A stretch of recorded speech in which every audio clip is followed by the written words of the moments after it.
from the Fox 5 studios, this is Silver State Sports Live. Welcome inside Silver State Sports Live. I'm your host, Mike Davis. A massive sports day here in the Valley is another Super Bowl coming to Vegas. We are on standby for that announcement. Plus, the Golden Knights fire their coach with 8 games left in the season. We have an insider ready to talk all about it. And later, the A's get swept opening weekend, and the Runnin' Rebels are losing their star guard. But first, we begin with the big news from the Golden Knights. Vegas has fired Stanley Cup winning head coach Bruce Cassidy after nearly 4 seasons with the team. With 8 games remaining in the regular season as the team is battling for a playoff spot in the weak Pacific Division, the decision was made to move on from Cassidy in favor of John Tortorella, a man with over 20 seasons of NHL head coaching experience. His last coaching gig was with the Philadelphia Flyers. He now takes over for the Golden Knights on a deal that includes these final 8 games and then the playoffs should they make it. Kelly McCrimmon and Torts both spoke to the media today about the situation. I got bombed out of Philly with 9 games left last year. Now I come here with 8 games left in a new job. It's a couple of crazy situations I've never been involved for, but that's the league. That's the national. That's pro sports, and I think as coaches and players, when you get to this level, the highest level of the game, you need to be prepared to handle that stuff. And I'm very fortunate to get the opportunity. I don't know Kelly as well as George. Mr. Foley also, I talked to him on the phone. I'm very fortunate to get the opportunity to work with this managers group and players because the organization is so well respected, and I don't want to let them down. I'm going to prepare myself each and every day to be the best I can be, the best version of me to help the team. But I think the important thing is that we need to do it together, and looking forward to the challenge. We've gone from first to second to third to fighting for a playoff spot. We waited as long as we could on this. We see lots of positive signs in spurts in our game, but we just felt that we needed to bring a different person in to lead our team at this time. In John Tortorella, when we're at our best, we play hard, we play fast, we get on teams early. I think that lines up with John's philosophy as a coach. Defensively, we're very much aligned with how his teams play. We're 8 games remaining in the regular season. There's not time to come in and implement new systems across the board. There'll be tweaks, and I think the other thing that we're expecting is that within the system that we play, we have guys that do it a little bit better than we have been doing it. I think that John has great passion, great energy. He's a great communicator. He's very respected in the industry, experienced, comfortable in his own skin. I think he's going to give our team a spark. That's what I feel. Our team, if we didn't have the expectations and the belief in our team that we do, we probably would have let this thing ride out. We like our team a lot. We like our team a lot, and we think our team has a chance to win, and we needed to make this change to help that happen. All right, so joining us now from City National Arena to break this down further is our great VGK insider reporter, Vince Sapienza. So Vince, what is the thought process from the Golden Knights here, firing a Stanley Cup winning head coach with 8 games remaining in the season as the team is struggling? What were your initial thoughts when you first heard of the move? Well, Mike, I think it was just last week where you asked me, is Bruce Cassidy in trouble? And I said, no, Stanley Cup cachet is still very much there in the pocket. Obviously, it was not to be. You know, one of the biggest takeaways I had, not only from Kelly McCrimmon's presser, but speaking with the players in the locker room as well, was they echoed the same sentiment, that there was an energy or spirit that was lost along the way. Vegas have lost 19 of their last 27 games dating back to mid-January. We're not just talking about a few games where they've struggled or even a few weeks. We're now a couple months into where the product has been bad, not good. As far as the change, Kelly McCrimmon talked about he hasn't had one disagreement, one argument in nearly 4 years with Bruce Cassidy, but the messaging was not sticking for whatever reason. The message had gone stale in the room, and unfortunately, that is a real thing. Now,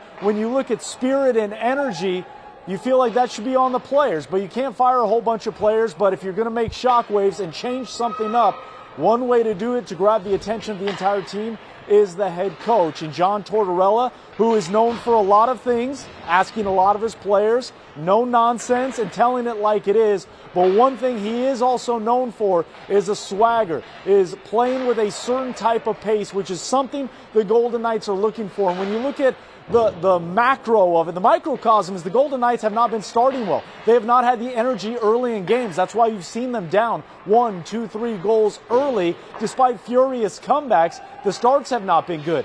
John Tortorella is being tasked with coming in and bringing a faster pace, bringing a new mindset, and the word Kelly McCrimmon used was a spark. Spark there. So let me ask you this. Why Torts? Why John Tortorella? What made him the better option right now? And why Tortorella out of any other coach out there available? Yeah, the first thing you ask are what are the connections between Kelly McCrimmon and John Tortorella. I asked that question to the Golden Knights GM, and he said nothing. Absolutely no connection. One is a Boston, Massachusetts guy, the other a Western Canadian. So not a lot of crossover between them, but he knows of him. Obviously a Stanley Cup champion, as you mentioned. He won it back in 2004, which coincidentally was also an in-season hire for the Tampa Bay Lightning. So in certain respect, you can say it's a tried and true recipe as far as Tortorella. But one thing that we have noticed from Tortorella is that a spark is there from the get-go. He's obviously had his fair share of different organizations and clubs that he has coached. As I mentioned, he's a guy that is no nonsense. He said he had a team meeting with the group this morning, and he was very frank. He was very upfront with what he's looking for. He's not making all these changes in terms of lineups, as you said, tweaks in the tactics. The biggest thing is mindset.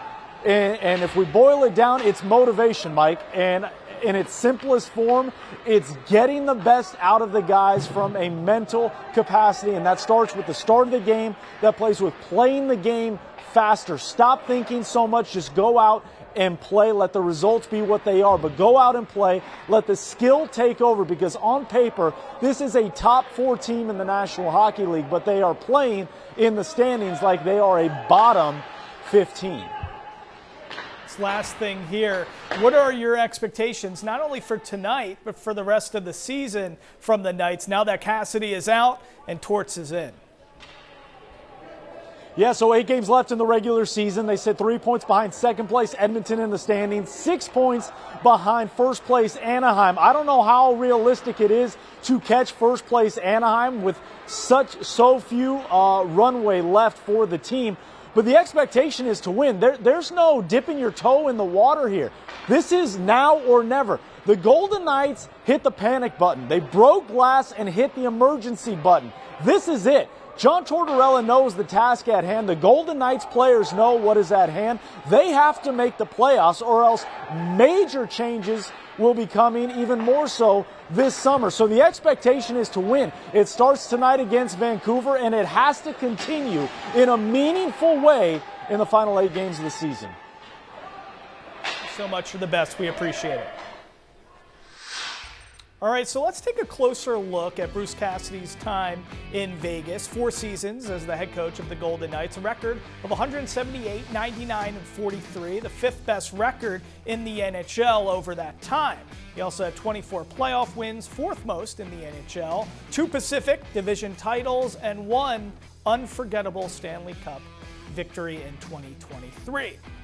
And here's what the organization is getting in. John Tortorella, a guy who's coached for 23 seasons, 6th most all-time, 770 career wins. That's 9th all-time, 56 postseason victories, 3 division titles, and a Stanley Cup with the Tampa Bay Lightning in 2004. It's a new era for the Golden Knights with just 8 games to go before the playoffs. We'll see if Tortorella brings that spark that GM Kelly McCrimmon is hoping for. All right, still to come on Silver State Sports Live. The A's were swept opening weekend by the defending AL champs, the record that was set in the process. Plus, we're going to hear from manager Mark Kotze. This week on the Silver State Sports and Entertainment Network.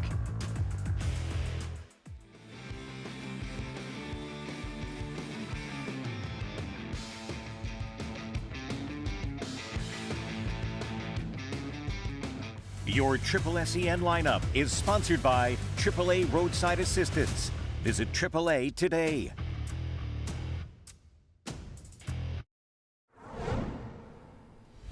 All right, bad news for the Runnin' Rebels and Coach Passner over the weekend as Drake Gibbs Lawhorn hits the transfer portal. UNLV's leading scorer made the decision on Sunday, posting to Twitter and X. He wrote, "Thank you to the entire city of Vegas for all of the love and support you guys have shown me. As long as y'all want me, I'll always be a Runnin' Rebel and never forget the memories I made here." To the diamond now, as the A's were swept opening weekend by the defending American League champion Toronto Blue Jays. Two of those losses being walk-off heartbreakers. The A's set a record, and not in a good way, 50 strikeouts over the team's first 3 games. That is the most in MLB history. The bright spot, though, was catcher Shea Langoliers, who picked up right where he left off, tallying 3 home runs, including a grand slam, and carrying a .500 batting average into this upcoming series versus the Braves. Here's manager Mark Kotze after opening weekend. Tough series to open up, obviously against a World Series team. We were competitive all 3 games. We should have come out here with a win yesterday. But to be in every game, have a chance to, win is obviously, that's the good side. The bad side is we did get swept here. And, tomorrow's a new series against Atlanta. So hopefully we'll go to Atlanta and get this done. All right, first pitch today against Atlanta, scheduled for 4:15. Still ahead, another Super Bowl potentially coming to Vegas. We'll have more on that after the break.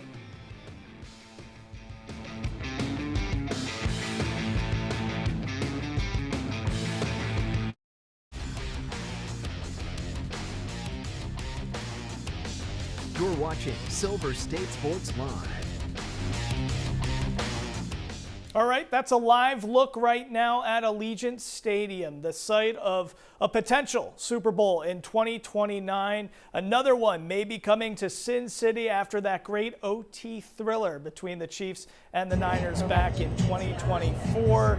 And that is where we find our very own Mariah Janos, who is taking in all the news. Mariah, what is your reaction? Can you break down to us what is about to be happening here for another potential Super Bowl? Yeah, well, I'm sitting here keeping an eye on the announcements while standing here as well. But yes, can confirm Super Bowl. I don't even know, 63. I'm like, Roman numerals what? Super Bowl 63 is coming to Las Vegas. We crushed it so hard just a couple of years ago. They're ready to run it back. The committee is thrilled to have the Super Bowl back here in Las Vegas. And if it's anything compared to what we saw just a few years ago, we know that our city can put on events like no other. I expect it to be even larger than when we saw back in 2024. So it's very exciting. Obviously, we are awaiting the official announcement first coming from the owners' meetings in Phoenix, and then of course there will be a whole spectacle here outside of Allegiant Stadium. We can't show you the stage setup just yet because we are still waiting for Phoenix to kick off the announcement, but I can tell you what's tentatively coming, and it's going to be big, you guys. I see. So it sounds like we have good news in our future. Tell us, Mariah, you were here for the Super Bowl in Vegas. What makes Vegas and the Super Bowl just like peanut butter and jelly, a perfect marriage, a perfect fit?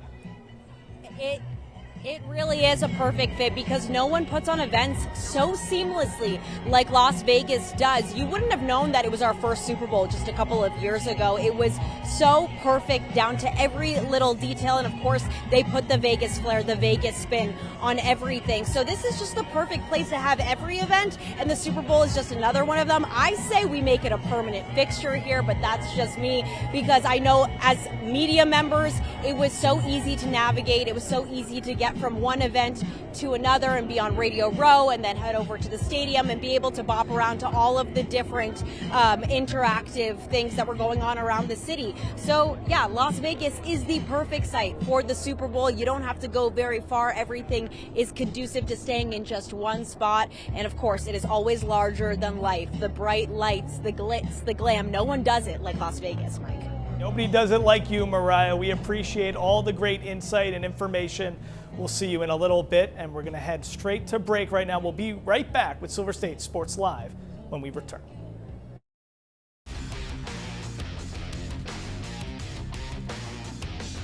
You're watching Silver State Sports Live.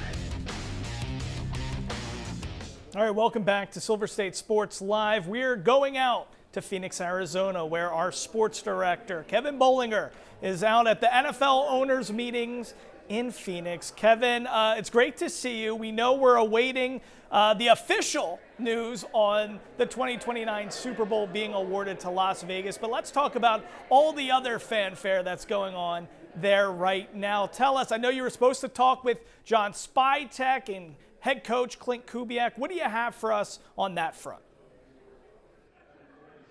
Well, just spoke to John Spytek not too long ago. We'll not be speaking to Clint Kubiak until tomorrow. But John Spytek did touch on the Max Crosby situation. He says that he continues to stay in touch, as he always has, with Max Crosby since the season ended and through this entire process where he was traded to Baltimore and then, of course, sent back because they said that he did not pass his physical. And right now, all systems are go to Crosby to be a Raider come week 1. We also talked about the upcoming draft in terms of what's going to happen between now and the end of April when the draft begins in Pittsburgh. Of course, they're going to be having those top 30 visits where they're going to be able to invite players into the Raiders facility and deal with them a little bit more from a workout standpoint, and also get to know them individually to help them make the decisions that they have to make come draft day. As of right now, the Raiders have 10 selections in the draft, and they are going to have to hit on a lot of those selections to rebuild this roster and try and get the sustained success that they're looking for 2 or 3 years down the road, if not sooner. So Spytek says that they're all systems go on the draft. He was happy with how free agency turned out, and so far this offseason gone pretty well as the Raiders wanted it to go so far. All right, yeah, that's great to hear from Spytek. You know, a guy who's done a tremendous job reloading this roster. And listen, Kevin, you know it. The Raiders have been the talk of the offseason throughout the entire NFL. I'm curious, being there with all 32 owners, media members from all around the country, what's just the general vibe about the silver and black when you're there and talking to so many different media members and people throughout the NFL? Well, you know, I think just like a lot of Raider Nation, a lot of the people around the league are kind of in a wait-and-see type of mode in terms of this Raiders team, what is going to happen. Assuming that they do pick Francisco Mendoza with the #1 overall selection, when is he going to play? Will he play in week 1, and how much of an immediate impact will he have? And did the Raiders do enough in the offseason to try and get things going to make a big jump this year? So really just kind of a wait-and-see attitude with this Raiders team, but a lot of eyeballs definitely going to be on Las Vegas this upcoming season. Having the first overall pick. We can't wait to see the presumptive Heisman Trophy winner, Fernando Mendoza, hopefully going to be the first overall pick in the draft for the Raiders. Now, Kevin, I'm getting word that on Twitter, on X, it is official that the NFL has announced that 2029, the Super Bowl, will be played back in Las Vegas. What's your take on the marriage between Vegas and the Super Bowl? Is it a perfect fit? What did you think last go around?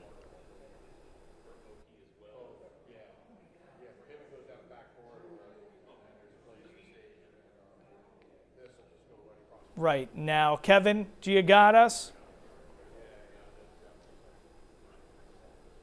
All right, Kevin might not be able to hear us. We're having some technical difficulties. We thank Kevin Bollinger for all the great work he's doing out there in Phoenix, Arizona. He's doing great work at the NFL owners meetings. We'll have a lot more from him over the next few days. Of course, he spoke with GM of the Raiders, John Spytek, and coming up he will be talking with new head coach Clint Kubiak tomorrow. So stick here to Silver State Sports and Fox 5 as we get more information from the NFL owners' meetings in Phoenix. But right now, let's talk about an insane finish to last night's final March Madness Elite 8 game. There is my producer, my good buddy, James Edward Barrickman IV. He's using the producer cam in the control room, joining us right now.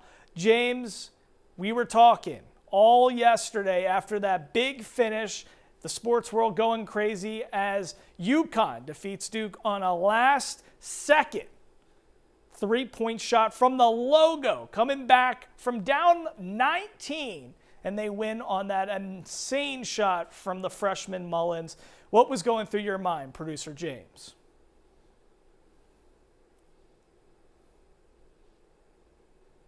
Okay, we can't hear producer James either, so I will just tell you that it was absolute insanity. That guy right there, Coach Hurley, doing tremendous work. They're trying to get their third in 4 years national championship. He's done tremendous stuff with the Huskies, from Jim Calhoun to Kevin Ali to now Hurley. Let's see if the whole squad can win the Final Four and get that third victory in 4 years. He's a nut job, but we love him. It's what makes sports great. Thanks so much for joining us here on Silver State Sports Live. So much great action ahead, but we got the Super Bowl here in 2029. You can't beat that. I'm Mike Davis. We'll see you next time here tomorrow at 2 p.m. Thanks so much for joining us.